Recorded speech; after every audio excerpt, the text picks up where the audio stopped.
এটা শেখ হাসিনাকে উপহার বাংলাদেশের পক্ষ থেকে, মরার আগে একটা জয় দিয়ে দিলাম। বাংলাদেশ জিতছে। ইন্ডিয়া কোর্ট ভাই, ডাইরেক্ট এক কথা, ইন্ডিয়া কোর্ট। দাদাদের ধরে দিয়েছি, ভরে দিয়েছি, দালালদের পরে দেওয়া হয়েছে আজকে, দালালদের পরে দিয়েছি আজকে। কালকেও যেমন জয় পেয়েছি আমরা রায় ক্ষেত্রে মৃত্যুদণ্ড, আজকেও জয় ভাই, এটা অর ছিল ভাই। ইনশাআল্লাহ ভবিষ্যতে হবে। ইন্ডিয়া কোর্ট খাইছে, আবার আরো 2 বার খাবে ভাই, সমস্যা নাই। বাংলার মাটিতে এটা হচ্ছে আরেকটা ঐতিহাসিক জয়। Very happy, very happy.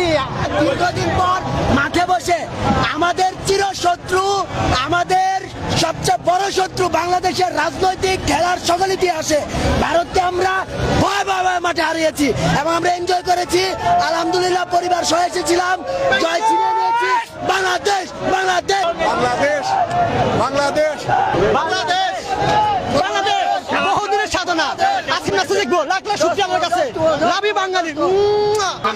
Bangladesh বিশেষ করে হামজা চৌধুরীর কথা না বললেই নয়, উনি আজকে অনেক ভালো খেলেছেন। সাথে মুরসালিন, সে অসুন্দর একটা অসম্ভব সুন্দর একটা গোল করেছেন। বাংলাদেশের জয়, কিন্তু এই মুহূর্তে উচ্ছ্বসিত দর্শকরা, প্রত্যেকের মুখে হাসি আমরা দেখতে পাচ্ছি। আমরা অনেক খুশি ভাই, অনেক খুশি। যথেষ্ট হয়েছে, অনেক ভালো ম্যাচ হয়েছে, এরকম সব সময় চাই আমরা ইনশাআল্লাহ। আর যারা দর্শনার্থীরা বেরোচ্ছেন প্রত্যেকে বাংলাদেশ বাংলাদেশ স্লোগান দিচ্ছেন। ভাই হামজা যে সেটটা দিছে অসাধারণ, অসাধারণ, সাধারণ হামজা বেস্ট। ইন্ডিয়ার হামজা নাই, বাংলাদেশের একজন হামজা আছে, এটাই পার্থক্য। Wonderful, wonderful, perfect. সেরা সেরা। গোলকিপার চেঞ্জ করা উচিত, গোলকিপার চেঞ্জ করা উচিত। অসাধারণ, অসাধারণ, অসাধারণ। অদ্ভুত, অদ্ভুত।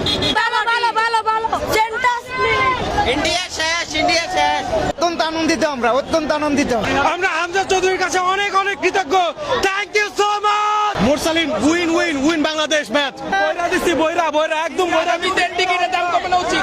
দীর্ঘদিন পর তারা একটি বাংলাদেশে একটি ভালো ফুটবল তারা দেখতে পেয়েছেন এবং এরই মাধ্যমে বাংলাদেশের ফুটবলের যে পরিবর্তন তারা কিন্তু চান এবং ভারতের বিরুদ্ধে যে জয়টি, সেই জয়টি কিন্তু আমরা দেখতে পাচ্ছি যে সাধারণ যারা দর্শক রয়েছেন তারা কিন্তু এখানে উপভোগ করেছেন এবং আজকে সন্ধ্যার পর থেকেই আমরা লক্ষ্য করতে পেরেছি এই যে স্টেডিয়াম প্রাঙ্গণ, সেই স্টেডিয়াম প্রাঙ্গণ থেকে প্রত্যেকেই তারা প্রবেশ করছিলেন। এই অনুভূতি বলে বোঝাতে পারবো না। বাংলাদেশ দুর্দান্ত খেলেছে, হামজার কোনো তুলনা নাই। হামজার তুলনা হয় না। বাংলাদেশ যেভাবে ডেভেলপমেন্টে জায়গা আছে, বাংলাদেশ এক সময় এই বিশ্বের মুখে মাথা তুলে দাঁড়াবে।